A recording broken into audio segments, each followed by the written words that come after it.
This is a Fox News alert. New questions for the White House about remarks President Obama made after meeting with one of the world's few communist leaders. Welcome to America Live. I'm Shannon Bream in for Megyn Kelly. Yesterday, President Obama sat down with Vietnam's president for a rare White House meeting. The two leaders discussing ways to advance our relationship. Afterwards, critics say President Obama appeared to compliment Vietnam's late communist dictator Ho Chi Minh. As President Obama pointed out, the Vietnam War-era leader was actually inspired by none other than our founding fathers and documents. Listen.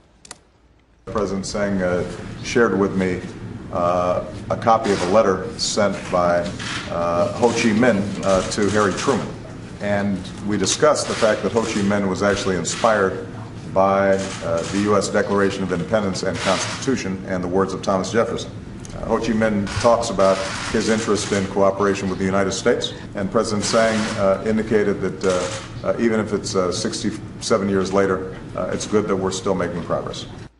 Joining me now, Fox News digital politics editor, host of Power Play on FoxNews.com Live, Chris Stirewalt.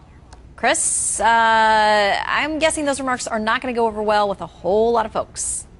Well, certainly for the families of some 60,000 Americans who died in theater in Vietnam, no. But things are different today with Vietnam, obviously. Things are very different even than they were a decade ago.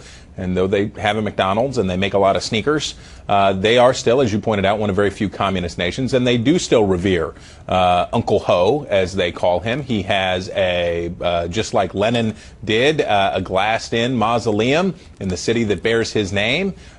He was also a mass murderer. He was a butcher. Some estimates say as many as 500,000 of the Vietnamese people were slaughtered as part of his effort to consolidate power as a Leninist, Marxist of the real deal.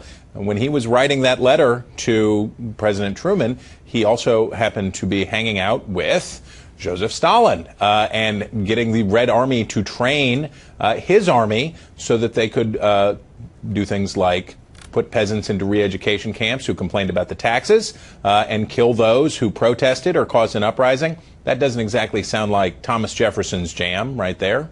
No, it doesn't. And with that in mind, what do you make of these remarks? Was it a slip of the tongue? Was it a prepared and calculated, and there was a decision made to make this specific reference? Whose benefit was it for?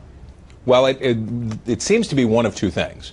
Either it's a gaffe, and the president doesn't know, or didn't know, he probably knows now, but didn't know who Ho Chi Minh really was or what he did.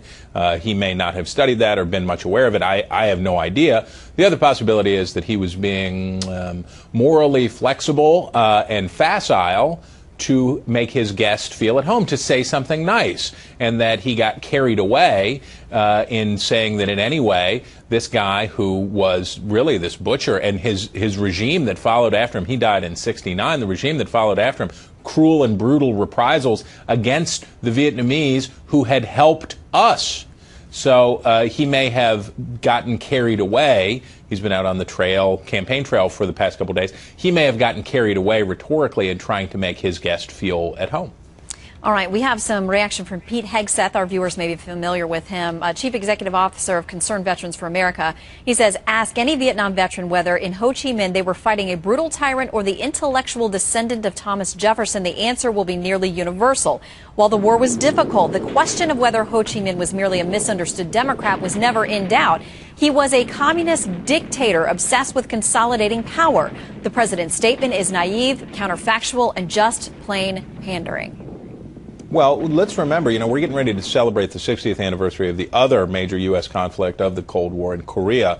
And for much of America, these are forgotten conflicts. And the fact that some 100,000 Americans gave their lives in these conflicts in Asia is often forgotten and is often overlooked. So the president may not have top-of-mind awareness about this. But as you pointed out earlier, for a lot of Vietnam veterans in this country, the idea that this was a mix-up, that the reason we fought the war was a misunderstanding, whether you think the war was right to fight or not, but that it was a near miss if only Truman and Ho could have gotten it together in those days, will ring offensive, I'm sure. All right, we'll stand by to see if we hear some reaction or clarification from the White House. In the meantime, Chris, thank you very much. Have a great weekend. You bet.